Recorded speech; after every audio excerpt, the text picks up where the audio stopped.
Më kujtohet në vitin 2014, kur ka qenë blokada 6 muaj dhe pas atij gjykimit është thënë se mos do të ketë Kosova probleme sa i përket konstituimit të kuvendit dhe formimit të qeverisë, por viti i kaluar kështu që partitë politike, spektri politik tek ne gjithmonë ndjen të befasoj dhe mund të tentohet të gjenden vegza të tilla ku mund të prolongohet konstituimi i kuvendit dhe pastaj formimi i qeverisë për një post krejtësisht të parancishëm, për shkak se është vetëm njëri prej 5 kryetarëve që i takon komunitetit jo shumicër, pra që nuk do duhej të përdorej si alibi, si argument për ta prolonguar ose për ta vonuar konstituimin e kuvendit dhe më pas edhe formimin e qeverisë.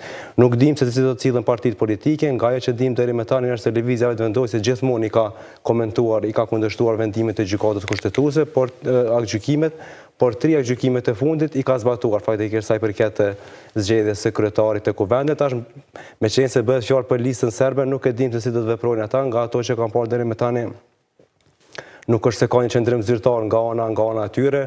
Tash po besoj se do duhet të kishte diskutime edhe me subjektet e tjera politike që të konsiderojnë ndoshta edhe votimin e pakojnë në kryetarëve nga rrota e komuniteteve jo shumicë, pra të mos ndanë siç ndanë herën e kaluar dhe kështu që të kalohet dhe të jepet zgjidhje. Dhe këto mendoj se do duhet tashmë për shkak të qartësisë që ka ofruar gjykata kushtetuese të reflektojnë të gjitha subjektet politike, pra duke nisur nga lëvizja vendosjes si shumicë parlamentare. Pastaj edhe subjekte tjera për shkak se kemi parë që herën e kaluar të zonë ka pas subjekte nga ish opozita që se kanë votuar për shkak të dilemave se mos po konsumojnë ndonjë shkelje kushtetuese, por pas gjykimit të tretë azëm Lidhja Demokratike ndryshoi qendrim dhe votoi në kryetarin e propozuar që doli jashtë listës serbe që ishte Nenad Rashid, që do tash kemi situatën që e drejta e propozimit i takon vetëm listës serbe dhe do duhet që të gjitha partitë pra të reflektojnë dihet pra qëndrimi ose le të themi qëndrimi që ka pasur lista serbe dhe që ka ndaj shtetit të Kosovës, përfshirja e tyre ishte në kryetarit të tyre në sulmin terrorist të 24 shtatorit vitit 2023, por megjithatë përderisa nuk ka ndonjë pengesë ligjore kushtetuese që ja pamundson të gjitha atyre deputetëve që janë zgjedhur nga ky subjekt, partitë do duhet ta konsiderojnë ndonjërin prej tyre dhe ta votojnë për në kryetar. Ta zëm ka aty që janë bërë deputetë që ndoshta janë në procese gjyqësore. Për shembull është deputeti Slavko Simić, ndaj të cilit ka një akt akuzë për sulm ndaj gazetarëve gjatë atyre protesta e bllokada që kishën, por janë edhe 8 deputetë të tjerë të cilët do duhet konsideruar nga ana subjekteve shumicë pra parlamentare shqiptare për ta votuar dhe për t'i hapur rrugë konstituimit të kuvendit, pse nuk e dini se ndoshta vullneti shpjegon më mirë sa i përket konstituimit për shkak se njërin prej gjykimeve gjykata kushtetuese ka thënë se kuvendi mund të konsiderohet, mund të funksionojë edhe pa një kryetar me kurrë që të mos mungojë korumi dhe të mos mbetet peng vendimarrja e kuvendit, por tash me këtë gjykim po besoj që partitë nuk do duhet që të tentonin të gjejnë le të themi këso vegza tjera për ta prolonguar punën e kuvendit. I konstituar pa u zgjedh edhe nën kryetarët. Po do të thonë rastin kur konstituohet. Sipas gjykimit fundit që ajo që tha fitimi që mund vlej, ajo që mundet me vepru dhe pa një. Ajo vlen në situatën kur grupi që ka të drejtën e propozimit, nuk ka rëndësi cila parti, këtë aspekt të së drejtës së propozimit që ja ka dhënë kushtetuta, e ka përdor në kuptimin e mos propozimin kandidaturë. Thjesht ajo ka synimin që me e blloku konstituimin. Që s'ka qenë rasti ato, mas herën e kaluar. S'ka qenë rasti aktual. Sepse ata kanë propozuar. Edhe për çështjen e kryetarit të kuvendit, sepse këta nuk janë të diskutuar se çfarë impakti ka ky paragraf në çështjen e kryetarit të kuvendit. Ta zëm, nëse grupi më i madh parlamentar që nifet që me qëllimet konstituimit është ai që ka fituar zgjedhjet dhe ky qëllimshëm tenton ta zëm me sapo tut formimin e institucioneve, ky interpretimi i fundit i gjykatës kushtetuese po na tregon që askujt si jepet e drejta që në emër të së drejtës së propozimit që ja ka dhënë kushtetuta ta bllokoj formimin e institucioneve. Edhe ka saru gjykata këto edhe në 2 gjykimet e fundit. Deri në 3 herë vetëm. Mirë po. Çka ka saru tani gjykata kushtetuese? Unë mendoj që duhet me i bëhet qartë. E para është që ka një afat 30 ditor që duhet me u kry çështja e konstituimit të kuvendit. Mirë po nuk ka pasojë të sqaruar çfarë nëse nuk kryhet brenda 30 ditëve. Ktu ka met peng, unë mendoj që ka një mangësi a gjykimi i vetë gjykatës.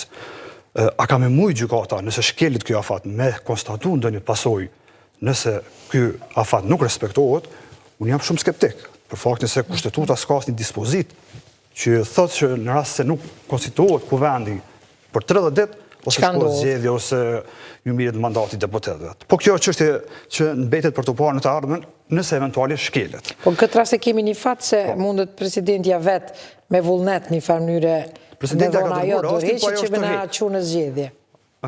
Presidentja ka dërguar kërkesën në gjykat, po ajo është tërheq. Ne e dimë që është tërheq nga kërkesa. Sepse ka qenë një pyetje atje për nëse rastësisht për ka lënë afati, në këtë situatë ajo mundet me ndihmu duke dhënë dorëheqje që është e qartë sa i përket çështjes së propozimit aty më dietër, është ekskluzivitet i shumicës së deputetëve. Rregulloria thotë, në kryetari propozohet me shkrim nga spaku 6 deputet, apo duhet dikush me i dhënë 6 në shkrime që mu propozu një person për nën kryetar. Po e dim të se kemi sqaruar zoti Bugashki procedurën e sqaruar edhe ju një herë. Po çka nëse shkon në frymën e interpretimit që e bënën masi u shpall ky akt gjykim lëvizjave të vendosje? Dhe çka nëse nuk e zgjedhin prap dikën që propozohet prej shumicës së deputetëve serb? Dhe e zgjedhin çu kanë zgjedh me nëmë shkurt. Shikoni, nëse nëse kanë logjikën që me e blloku përsëri konsultimin e kuvendit me zvarrit dhe me dërgu vendin në zgjedhje, atëherë këta shërblet e bojnë këtë veprim. Do të thonë, konsiderohet i konstituar kuvendi? Jo, juridikisht nuk konsiderohet i konstituar. Presidentja në rast se... Zbesoj që presidentja e banë prapë gabim. Bën hap që e cakton mandatarin. Kërë në shkelit kushtetutës kryen. është edhe veprim që bie ndesh edhe me vetë akt gjykimin pastaj. Po një president që ose që e ka synimin të sillen në përputhje me frymën e kushtetutës edhe si garantues i funksionimit demokratik të institucionit nuk i vjen lejon vetës që edhe me gabu deputetët ajo s'lejon. Sepse kjo mund konsiderohet shkelje serioze e kushtetutës.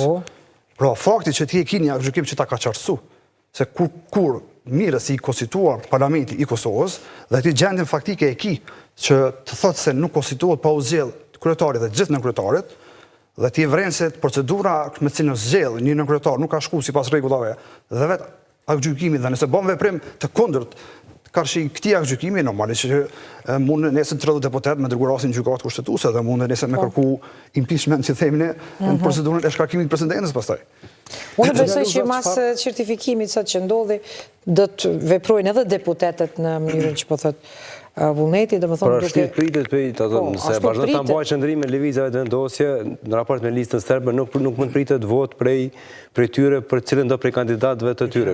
Jo, mendoj që sot për shembull u dha vota për certifikimin, dhe ta çfarë dallimi ka certifikimi i deputetëve nga procesi i betimit edhe zgjedhjes së nënkryetarit.